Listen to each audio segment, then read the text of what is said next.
Staying within comfort zones is reassuring and very tempting. The name alone suggests safety and stasis. However, many experts on human psychology agree that life starts when the comfort zone ends. When you push yourself to experience new things, meet new people, and achieve new heights, you start living in technicolor. You'll never want to return to the black and white world of your comfort zone. Hi, welcome to Your Great Journey. Each week, we offer you brief tips, techniques, and insights to help you move in positive directions and master big change. For more information, please visit yourgreatjourney.com. Your Great Journey is brought to you by audiobook publisher Wetware Media. Wetware Media publishes a wide variety of personal transformation audiobooks available from any major online audiobook retailer. For more information, please visit wetwaremedia.com. That's wetwaremedia.com. Today we're sharing an excerpt from the audiobook How to Be Miserable, 40 Strategies You Already Use, written by psychologist Randy Paterson. In this tongue-in-cheek audiobook, Randy outlines 40 specific behaviors and habits which, if followed, are sure to lead to a lifetime of unhappiness. You'll discover how you and only you are holding yourself back from a full life.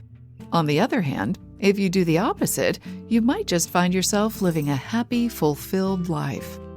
In this humorous excerpt, Dr. Paterson discusses our comfort zones from the perspective of how to stay in them and what happens to us when we do. You'll learn about what he calls the zone of discomfort, which includes trying new things and taking chances.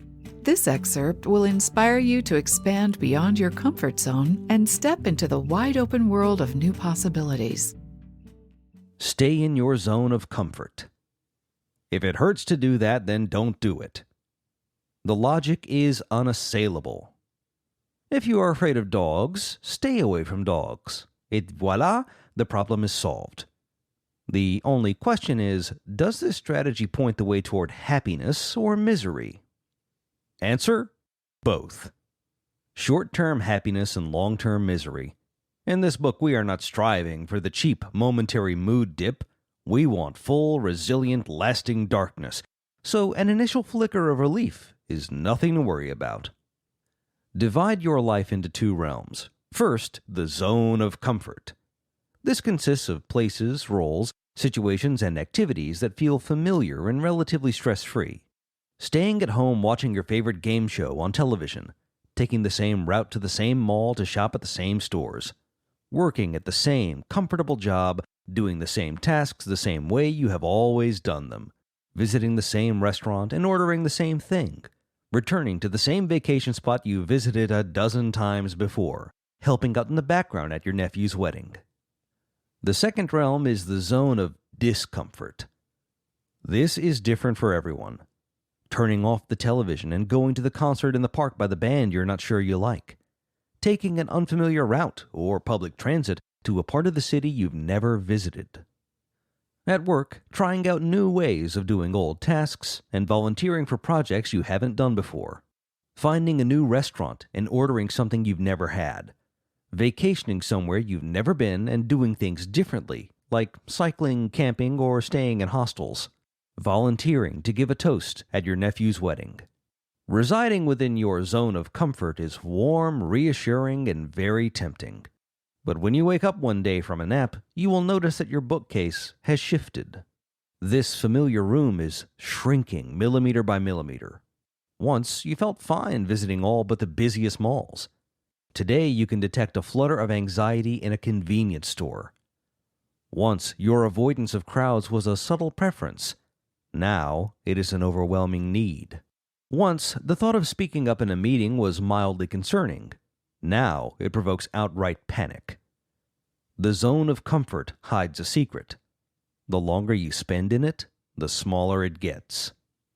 Venture into the zone of discomfort, and it, too, changes. Drive the unfamiliar route 3 times, and it ceases to seem strange. The boundaries redraw themselves, and what was once threatening becomes easier.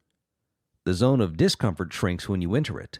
The zone of comfort grows only by leaving it. To become less happy, then simply obey your impulses. They will almost always point to the activity you've tried before, to the easier option, to staying home rather than leaving familiar walls behind. A part of your brain, monitoring your behavior, will conclude that the paths you have not taken must truly be unwise and threatening, and your inward impulse will become steadily stronger. What seemed like a momentary preference will become an urgent need for safety and familiarity. So listen to your fears and take them seriously.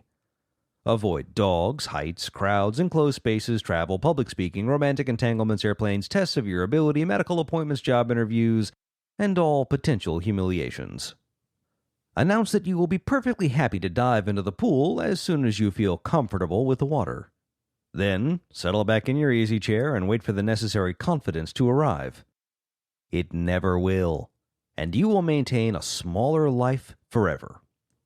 It is better still, of course, if your zone of comfort is small to begin with.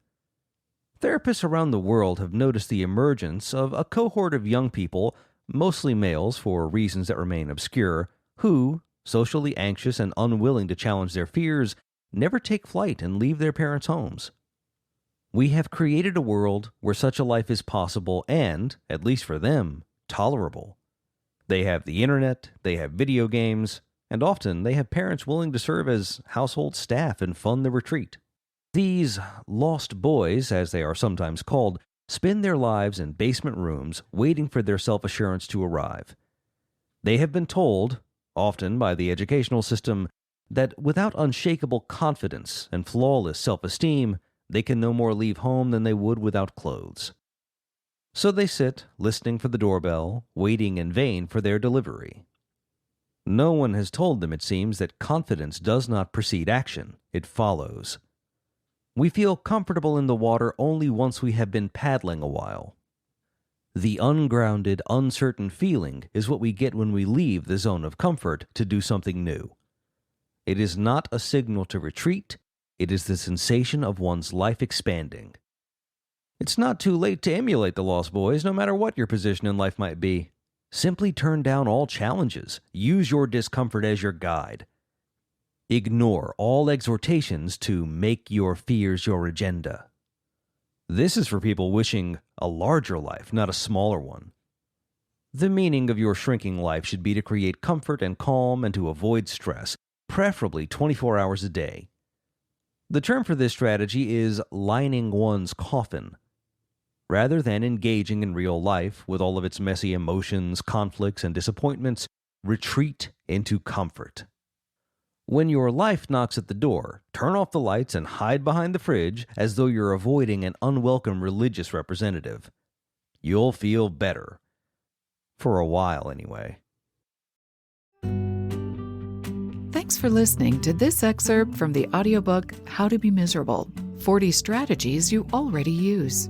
You can purchase the complete audiobook from any major online audiobook retailer. If you'd like more information, please visit yourgreatjourney.com. Please be sure to subscribe to the show so you don't miss an episode. And if you like the show, please rate it and review it. And please share it with friends who might also enjoy it. Thanks for listening. See you next week. Your Great Journey is brought to you by audiobook publisher Wetware Media. Wetware Media publishes a wide variety of personal transformation audiobooks available from any major online audiobook retailer. For more information, please visit wetwaremedia.com.